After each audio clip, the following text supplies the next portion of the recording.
Hey guys, Ray with PhoneArena here, doing a video comparison between the iPhone 5 and Galaxy S3. But what we're gonna compare today is the web browsing capabilities of these two devices in terms of HTML5 performance. You know how everyone is saying that Flash is being phased out, basically, and HTML5 is the future of the web.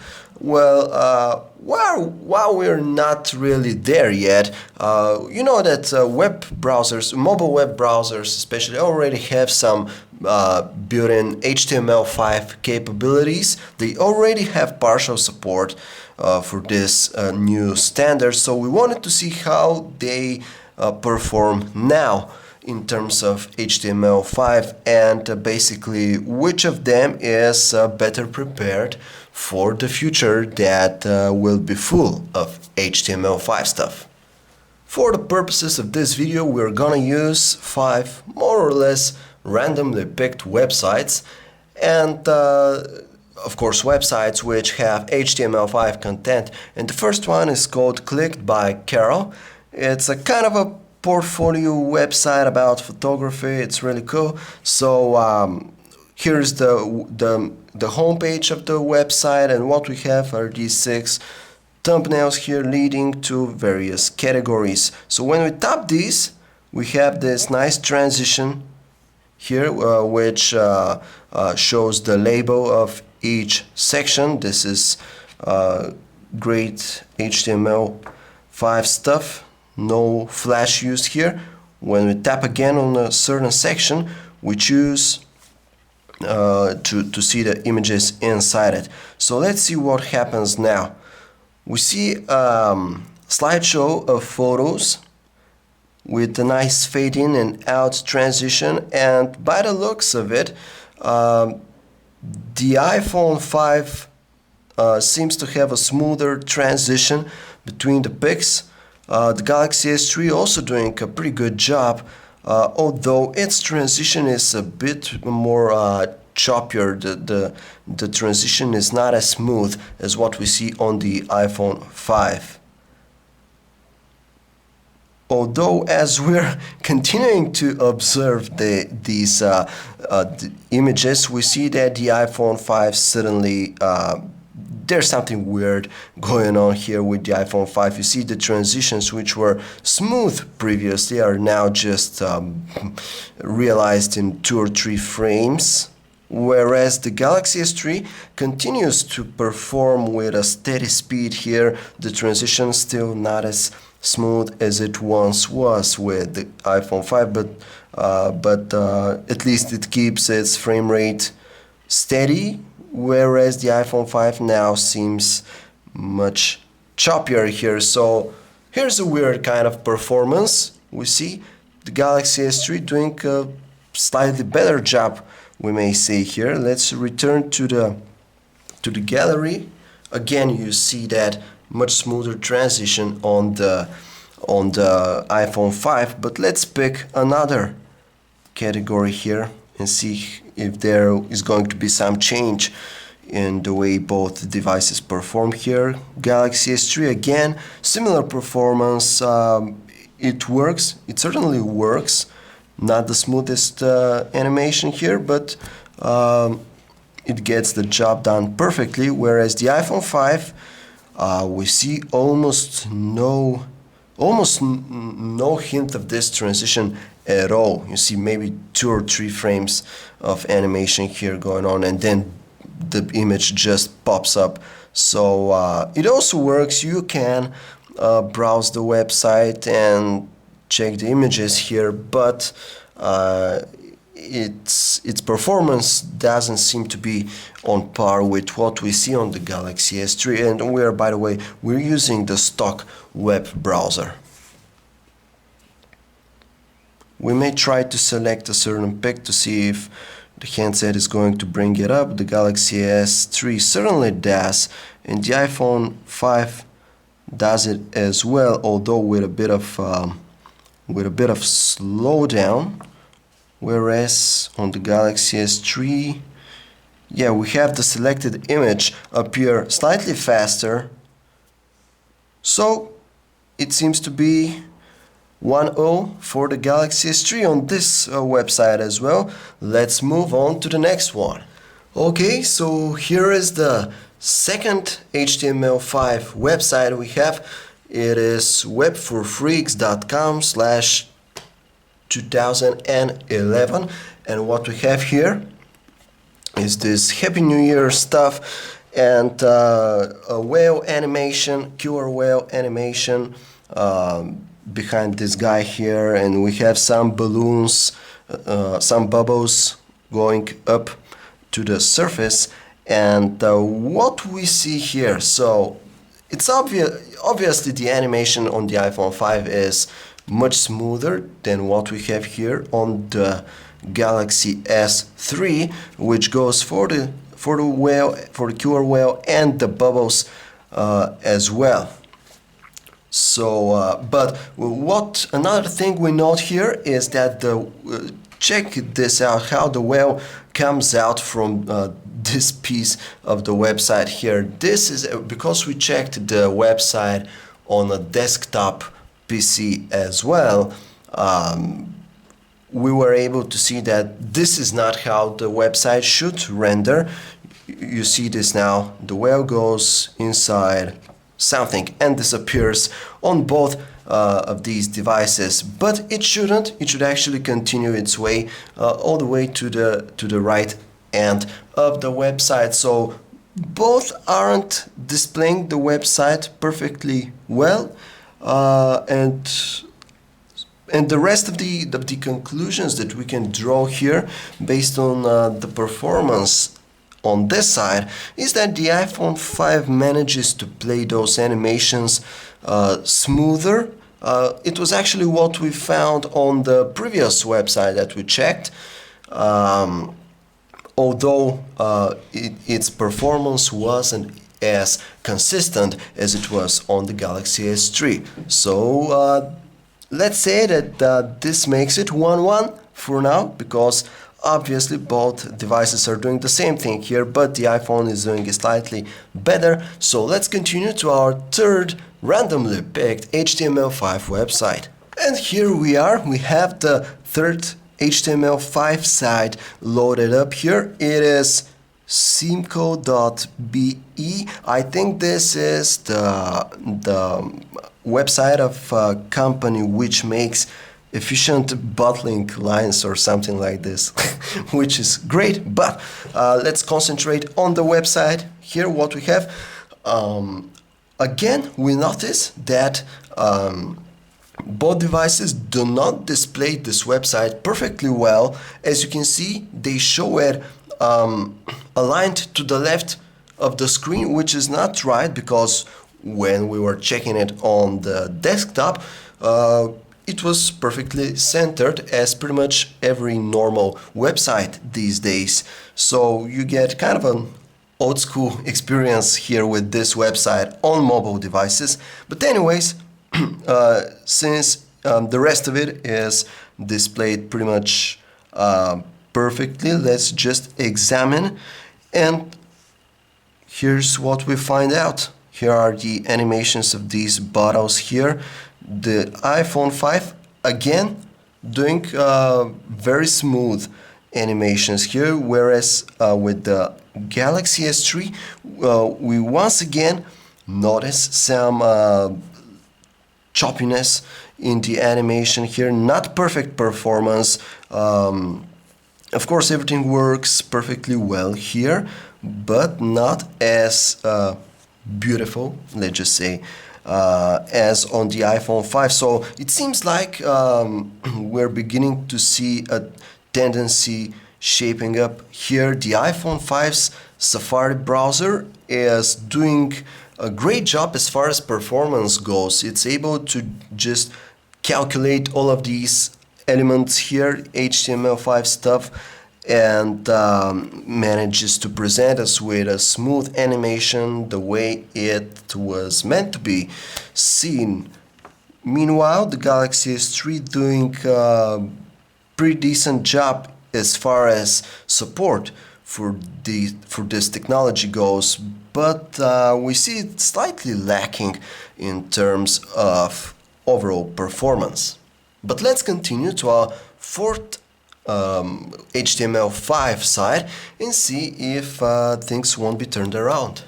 Our fourth website featuring HTML5 content is called Digital Hands, and I really don't even know what this website is about, but what's important for us here is its HTML5 content and how these two devices are going to render it. So I feel like I should explain here that this website is one of those that you have two layers of stuff, and as you're moving your mouse around, the upper layer moves to a respective position to the one of your mouse. So it's kind of a parallax effect here. But since on mobile devices we do not have a mouse, we can just try to tap on the screen and see what happens. And this is what happens on the Galaxy S3. Obviously this is supposed to be a smooth transition here, but probably since it doesn't register the movement of my mouse or all of its positions, and it just says, oh, your mouse is here as I tap here, and as I tap here it says, oh, your mouse is here, and it just shows me the frame that I'm supposed to see when the mouse is here. But interestingly, on the iPhone 5 this stuff just doesn't work. I'm tapping all over the screen and pretty much nothing happens. There was a small hint of movement here, but it happens at random, and it surely doesn't follow my taps here. Whereas on the Galaxy S3, sure, it doesn't work perfectly well, but I can still use this website. I know that as I tap here, this label is going to move this way, and as I tap here, the text here is moving this way, so I can still use the functionality of this site thanks to the superior support of the Galaxy S3.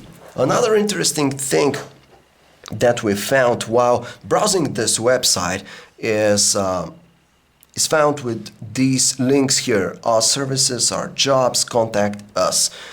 So what happens as we tap on these links is that, well, on the iPhone obviously nothing happens as I tap them, which is very weird. But as I'm doing it on the Galaxy S3, as I tap on our services, this is what happens. It automatically scrolls down and sends me to this part of the web page where I'm supposed to go as I tap on these links up here.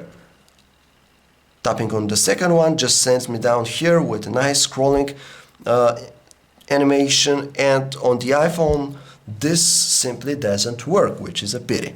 So I'll manually scroll down to this slideshow here, which shows us different stuff, and obviously it works again on the Galaxy S3, but it doesn't on the iPhone 5, and I don't really think that these guys have optimized their websites for Android or the Galaxy S3 even more specifically, but it seems that the Galaxy S3 supports a certain set of features or some software stuff which allows it to display all of these elements here, as well as to automatically play this slideshow, and it simply doesn't happen on the iPhone. Moreover, the iPhone doesn't really allow us to change these slides here as we're tapping on the arrow keys here. And of course, again, this is not Flash. This is just HTML5. So everything works on the Galaxy S3, as you can see. Probably if the iPhone 5 worked here, it would show us a transition which was smoother than what we see on the Galaxy S3, but since it doesn't, we would rather prefer the choppy one of the Galaxy S3, as it at least allows us to explore this website. So enough of this already. We'll call this 2.2 for now, and we're going to check out the fifth and final HTML5 website in this comparison. Okay, so this is the fifth website we have here. It is called wallow.co.uk. Once again, I don't know what this website is about. It seems to be some kind of heavy gear stuff about landfill lining, dam face lining, and such kind of awesome stuff. So, but what's important here is the website itself and its HTML5 content. So what this website does is, as we scroll down on this website, only the right column here scrolls, and on the left column what we see, this is the main menu navigation. It just stays here, it doesn't move, but as we scroll down and reach the various parts of the content, we'll see this yellow label here highlight the respective part that we've reached. So let's see what happens as we scroll down on the iPhone 5.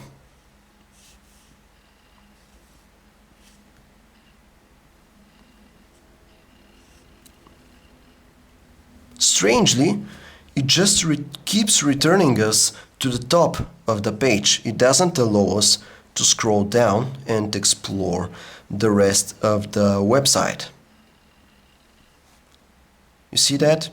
It was like it allowed us to stay there for a second, but now it just stuck in some kind of loop or something, and once again we're back to the top. So very weird performance we see here, which borders to some kind of buggy performance with this HTML5 site here.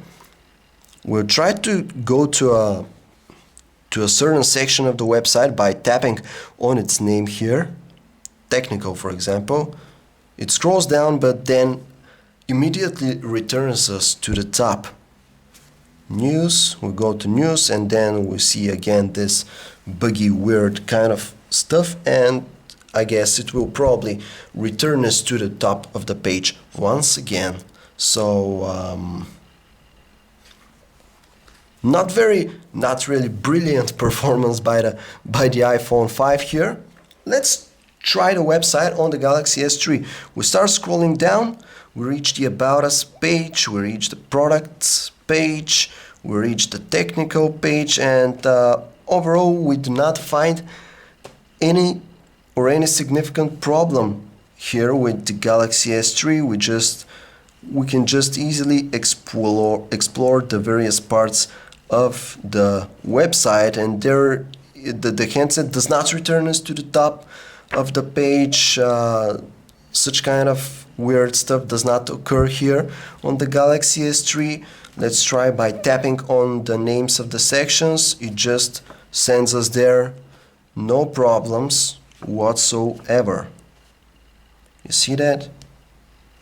So much better support here on this website by the Galaxy S3, and I guess this makes it 3-2 for the Galaxy S3, and it is going to win this HTML5 comparison featuring 5 websites featuring HTML5 content. This is not the most conclusive experiment or test, as you might guess, but still we just got 5 random HTML5 sites, and the Galaxy S3 managed to perform better in 3 out of the 5 sites. So for now it seems like Google is doing slightly better work as far as HTML5 goes, and it's trying to make its web browser more future-proof. By the way, we were using the stock Android web browser here, but for those of you who are wondering, we experienced pretty much the same results using Chrome browser. Probably this one was slightly better, actually. So this seems to be all about our HTML5 browser comparison here. Safari is still doing a pretty good job. It supports most of the stuff, but not all that the Galaxy S3 supports. And Apple is going to have to get some work done in order to bring its browser on par with the competition regarding HTML5. So this was Ray for PhoneArena. I hope you enjoyed this comparison and see you guys next time.